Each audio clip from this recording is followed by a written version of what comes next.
6.11. So I'm not there for you guys today to be working you through this, so you have this amazing video to be watching. I decided that we're not going to even look at the task, so ignore that if you're sitting there with your pages there. We're actually going to just do the ready and the go. So this is going to be relatively quick, and if you do finish early today, start looking at 6.12 because I'm also going to have you guys work on 6.13 RSG. So let's start with the ready. You're going to need your knowledge of right triangle trigonometry here because we're gonna start looking at tangent now. We haven't spent so much time with the tangent. We've only really been looking at sine and cosine. I have been throwing tangent at you once in a while, like on the quiz you guys took for 6-8 through 610. So tangent. Remember that tangent is opposite over adjacent. So when you're being asked to find so in example one or number one, you're being asked to find the tangent of angle A and the tangent of angle B.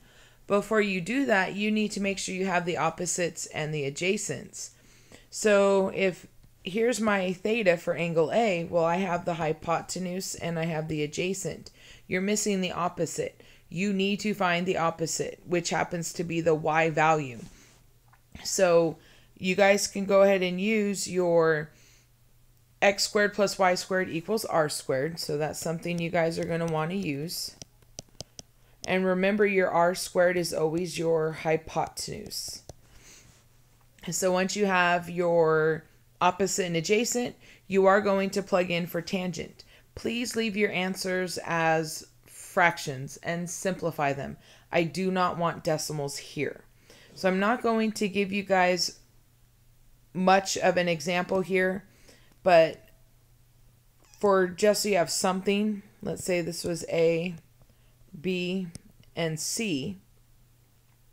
And if you notice, by the way, on your triangles, they are labeling them using X and Y. So you know the horizontal is always your X and the vertical is always your Y. I'm not worried about that. Opposite and adjacent is fine.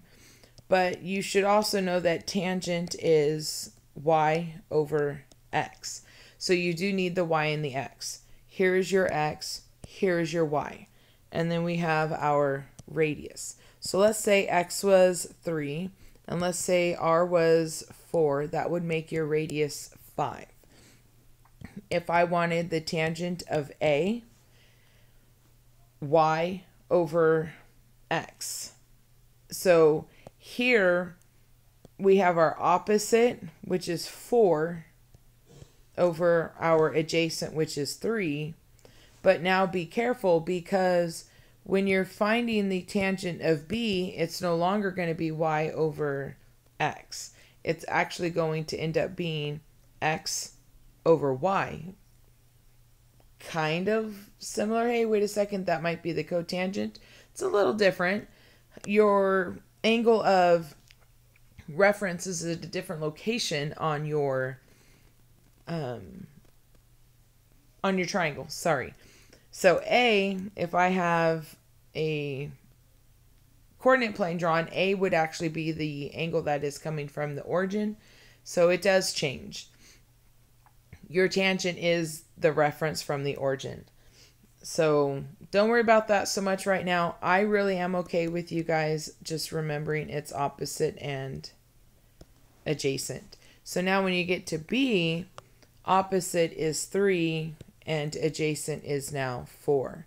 So you don't need your hypotenuse for the tangent, but you might need your hypotenuse to find a missing side back here. So take your time, work through these, stop it if you want to, get those done, and then continue playing the video. All right, we're going to skip set, and we're going to go. You need your calculator for this one.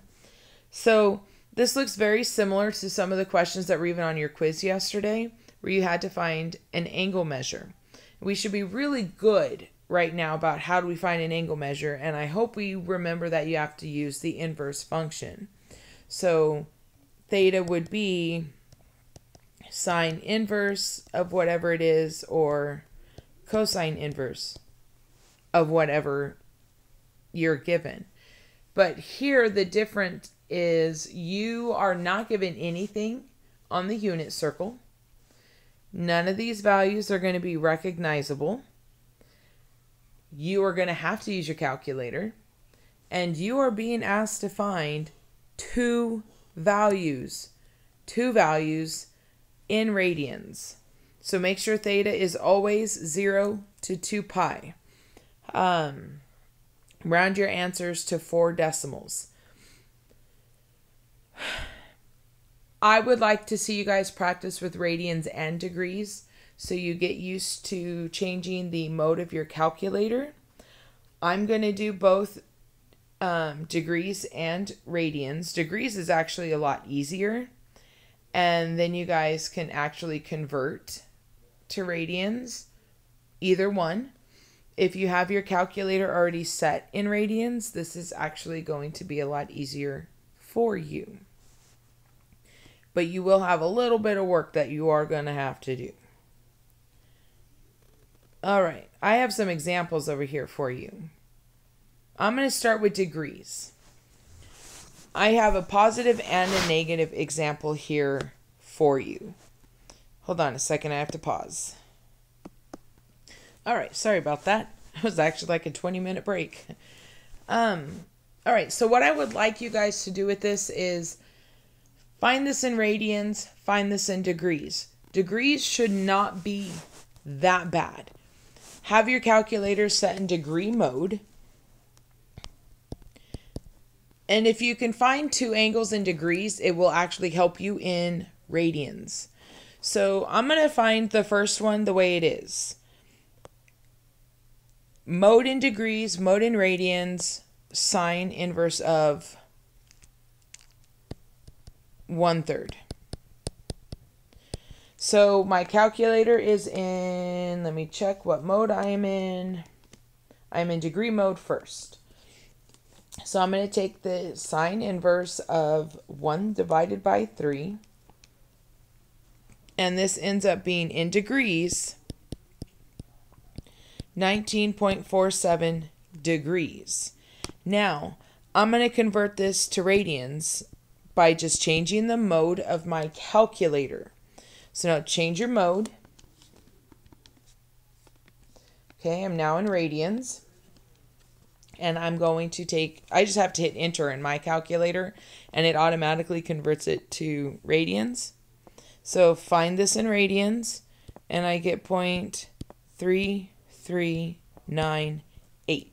More decimals, the more accurate this is going to be.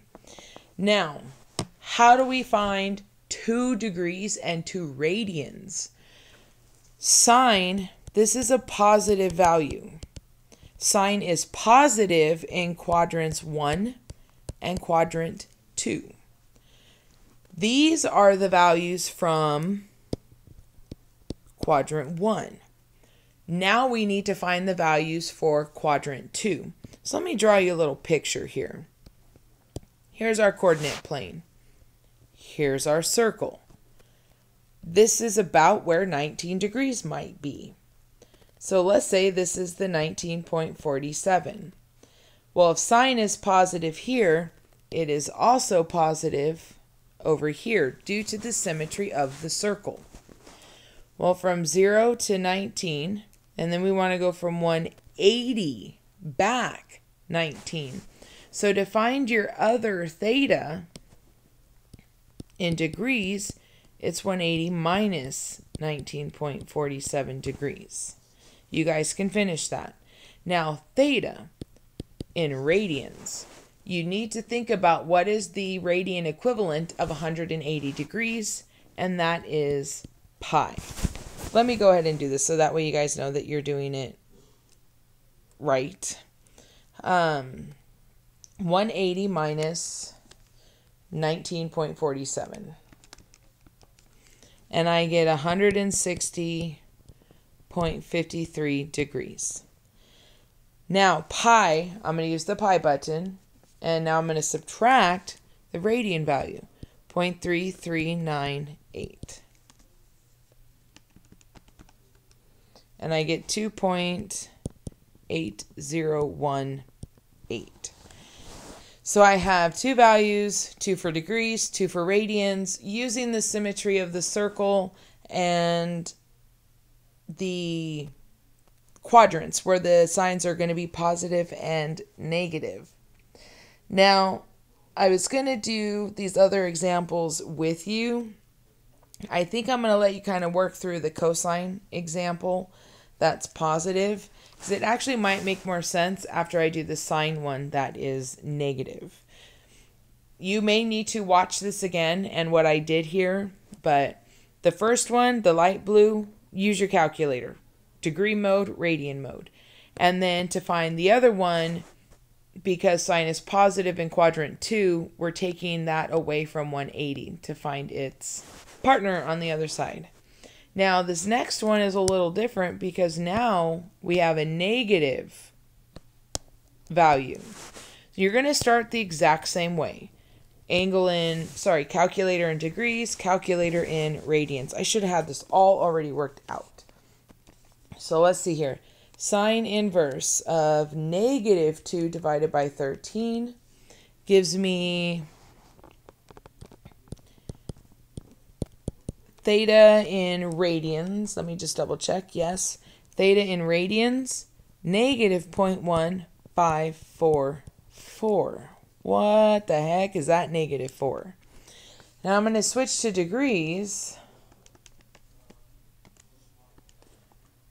And it gives me a -8.85 degrees. Why on earth is it negative here? Well, let's think about this. Here, sine is negative. And where is sine negative? In quadrants 3 and 4. So this angle measure, if you're looking at your circle, it's actually going backwards from 0. So that's why it's negative, but we actually need to find the positive value. I don't want a negative value, I want a positive value. So we need to find this spot as if we're going the correct way around the circle.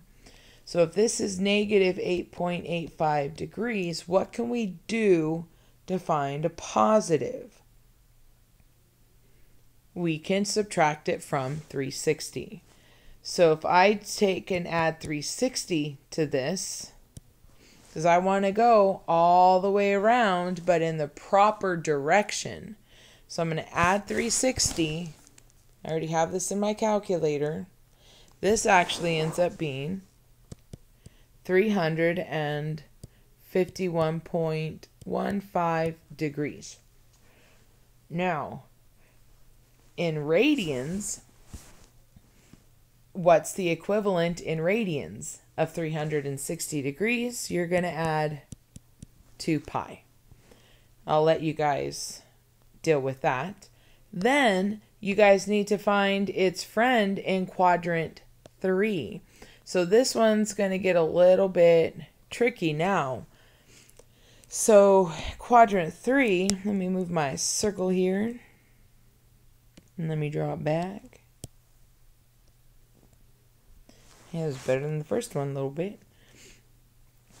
To find quadrant 3, that's going to be somewhere over here. Use the symmetry of the circle. Now you can say that this is still 8.85 degrees, but now we're over 180. So to find your other theta, it would be 180 plus 8.85.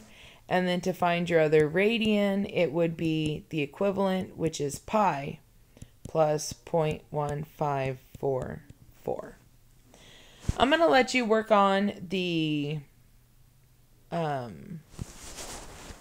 cosines.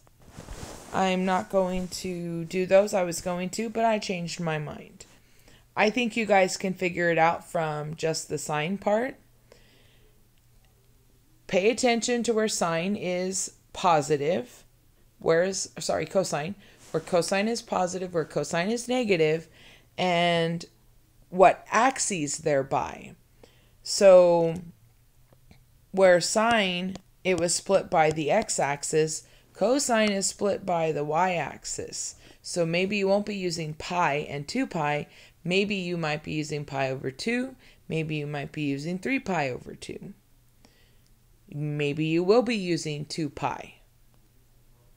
Think about the quadrants. Maybe you will be using pi. So draw a picture of a circle, figure out where they are, and if you're going to use pi, 2 pi, pi over 2, or 3 pi over 2. And that should help you with that. You have Mr. Rivas that you guys can be asking questions to as well. Or we also have, for most of you, I will see you on Friday and we can do some questions on Friday as well, or Monday. So that way you guys are ready for your test.